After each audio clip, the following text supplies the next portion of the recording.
Please join me in welcoming our 2021 champion, Jon Rahm. Jon, U.S. Opens in Southern California. How do you like them? I like playing in California. I have a pretty good record, and I'm glad that this early in my career, I'm getting to play another U.S. Open here in the state.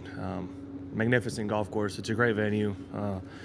Played a few years ago here, and the golf course has changed quite a bit since. Obviously, a little more difficult than it was 10 years ago, but still a great golf course, great design. Has the potential to be one of the best U.S. Opens we've seen. Talk a little bit more about the course and your kind of game plan this week. Hard to say a game plan. I mean, it is a U.S. Open, right? Fairways and greens, hopefully two-putt and move on. I think it's deceptively wide, right? Those fairways look bigger than they play.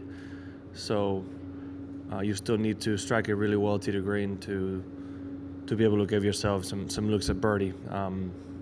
It's, like I said, it's a design that I like. It's makes you think. It's very intricate green complexes. You got to play the angles a little bit, and if you miss, especially if you miss the greens, you're gonna find yourself in some interesting spots to get up and down, right? So it's got everything. It's got all the ingredients to be a great week.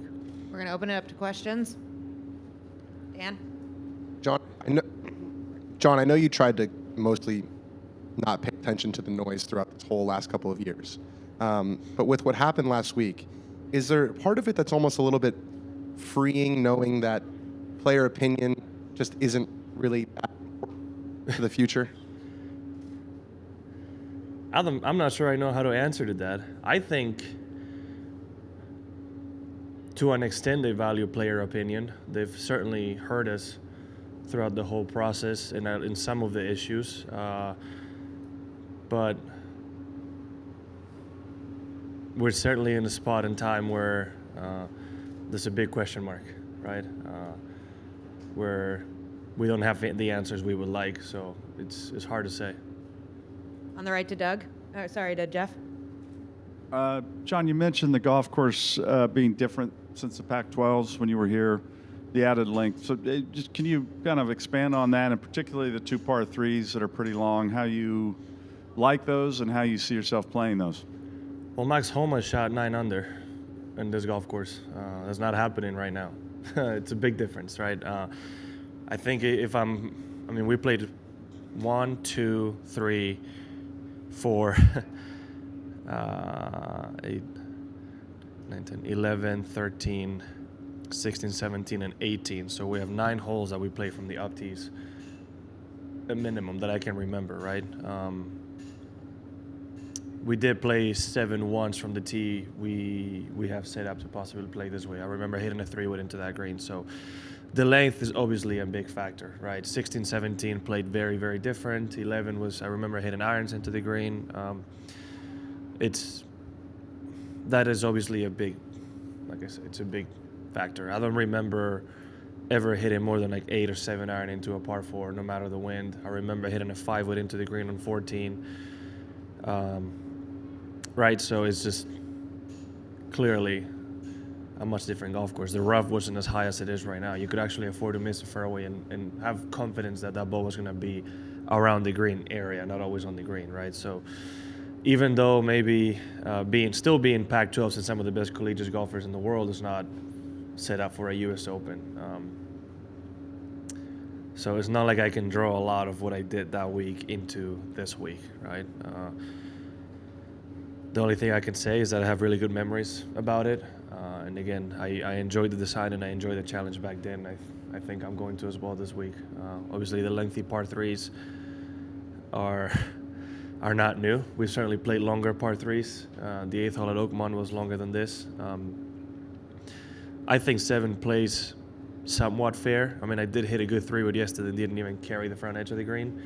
11 is a little trickier, right? I mean, everything rolls off that green, everything bounces away from that green except that little gap early on. So I don't know how many times we're going to play it on the back or not, but both extremely difficult holes. But I think at the same time they give you, right, you do have 15, was possibly going to be 80 yards, 6 where you can drive the green or hit a 4-iron layup to a wedge.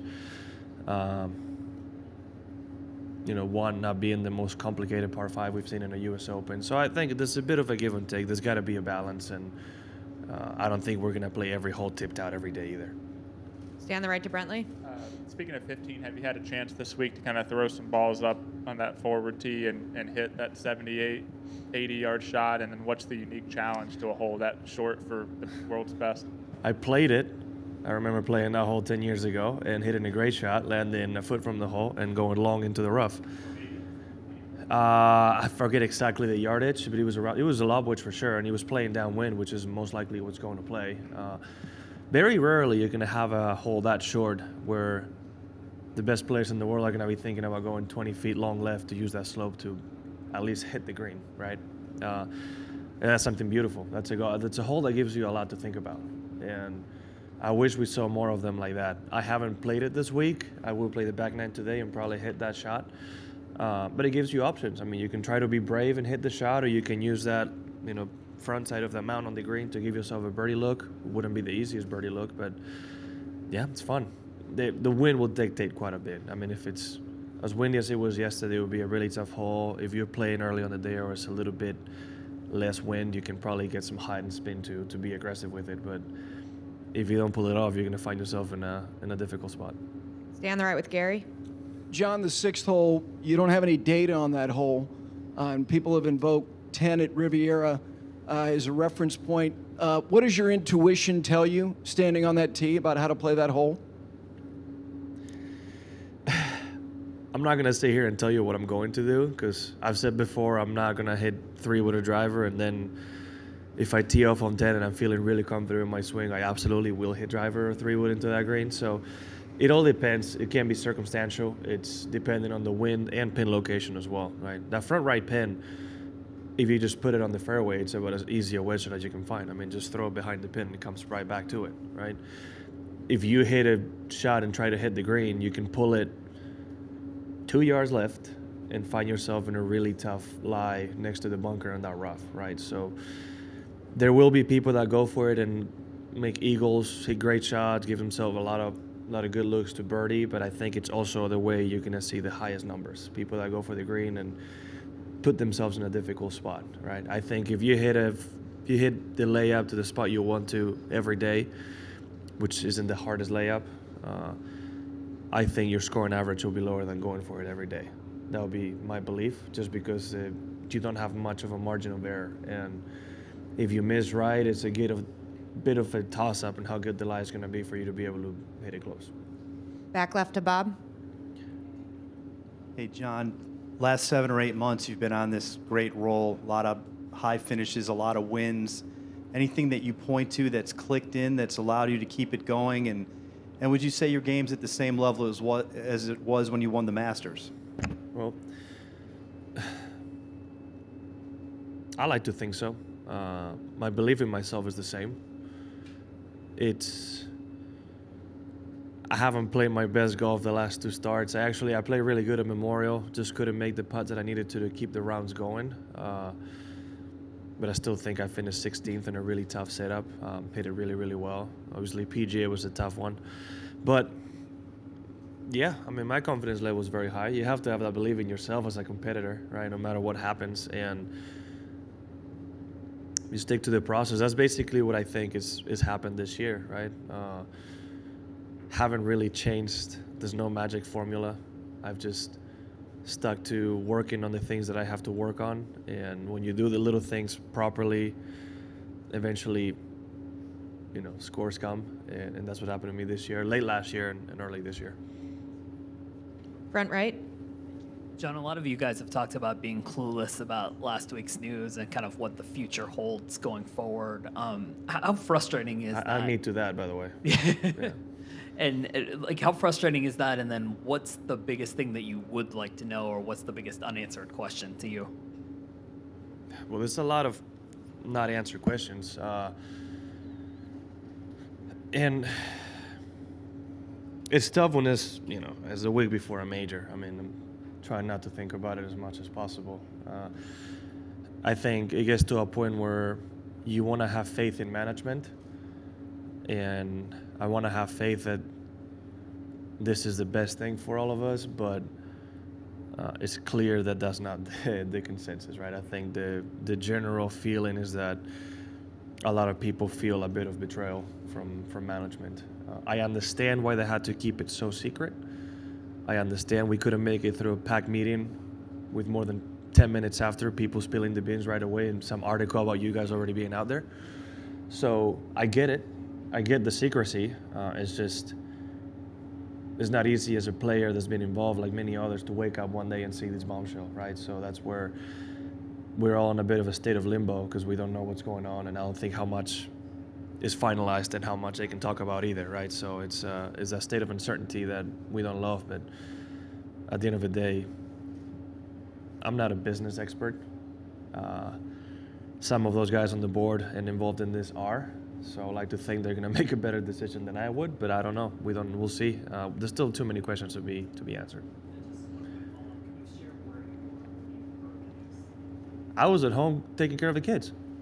Yeah, no, I was just having my normal morning, making coffee and breakfast, and basically texts just started flowing in. I thought my phone was going to catch on fire at one point about so many questions that I just couldn't answer. Right? That's basically what it was. I think it was that day. At one point, I told Kelly, I'm just going to throw my phone in a drawer and not look at it for the next 4 hours because I can't deal with this anymore.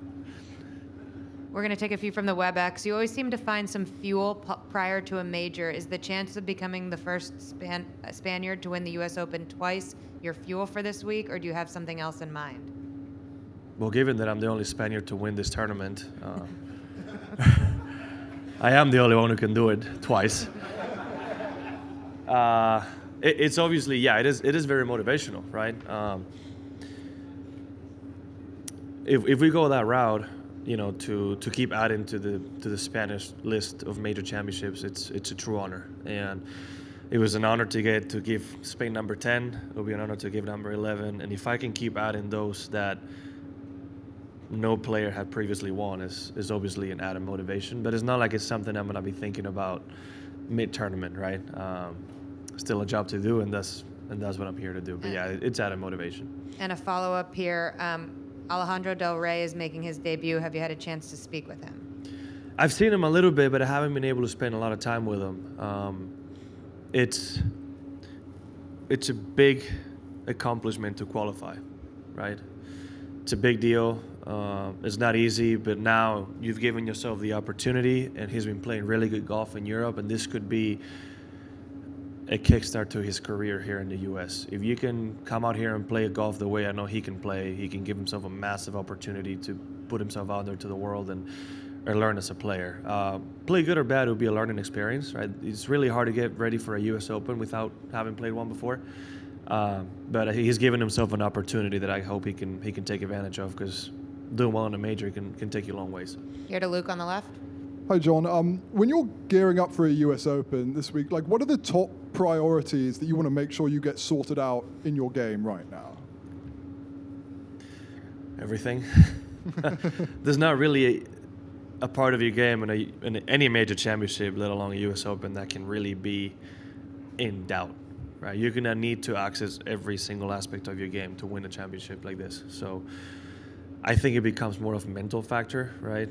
Not overdoing it at home. You can never really replicate US Open conditions. So I think it's just, like I said, doing the little things, right? Just making sure, following the checkpoint, the basics and the fundamentals of your game are in good shape, and just getting out here and playing. And by fundamentals of your game, you just mean, like, you know, making sure you're practicing your putting a certain way, making sure... No, I mean more basic than that. When I mean fundamentals, just making sure your alignment's proper, making sure your stance over the ball is as comfortable as you can be, making sure, again, alignment being a big one, just being the little things like that, ball position, this and that, to make sure when you get here to this week, you don't have to think about it too much. I know it sounds simple, but it's those little things that can make a difference. And we'll stay here with Doug and then back to Ann. Jon, there's been so much division in golf, which we all talk about, but there was another issue too that was people were kind of taking sides, and that's the rollback, or the proposed rollback of the golf ball. How do you think those discussions will be, or should be, going forward in the midst of this other stuff? I have no idea. Obviously, the USGA and the RNA want to want to make a change to the ball to somehow protect the game, which is fine. If they think that's the best decision, so be it. I mean, it's funny to me because how many of the tee boxes on this golf course will become obsolete if they change the golf ball? At least half would be unusable for the next, I don't know how many years. So, you know, they keep trying to protect from distance by adding distance to a golf course in a way where only long hitters are going to have a better chance to win, right? So it's, I don't know how else to really explain it. If they want to roll it back, then so be it. I don't really know what to say. I think they're only going to, let's say, affect the shorter hitters a little bit more. I don't think the top players in the world will change. I think you're going to have to go to forward tee boxes to be able to play some holes, and I don't think the scores would change that much, honestly. So I think it was the leading in distance, on tour distance and all drives in 2004 or the early 2000s, and last year was pretty much the same number to a tee. So I think as a general norm, we've become better athletes and more optimized to play this game. But I don't really know how to say. I mean, it's at the end of the day, it's their decision, and we're going to have to deal with whatever they decide. They're on a schedule right now. Do you think they should stick with the schedule as all this other stuff is going on? No one asked. I mean, they're not a part of it, right? So as long as they don't one day wake up and change it earlier, which I don't think the club manufacturers will be happy about. Yeah, I mean, they can do whatever they want. I just wish, you know, they really would take the PGA Tour players' thought and advice into consideration, because one of the bigger benefits of golf is the fact that all amateurs and all professionals play under the exact same rules, and if you start changing that, it can be a slippery slope. But again, if that's what they think is going to be best for the game, it could be. I don't really know. Stay on the side with Ann. Hey, Jon. All the uncertainty, being in the state of limbo, as you described, how do you not allow that to affect your game? How do you stay focused on it? You said you turned off your phone when you first heard for a couple hours, but what else do you do just to focus on your game, particularly this week? The state, what I do, I mean, to be honest, I think a little bit in my case is perspective. No matter what happens, whether I agree with it or not,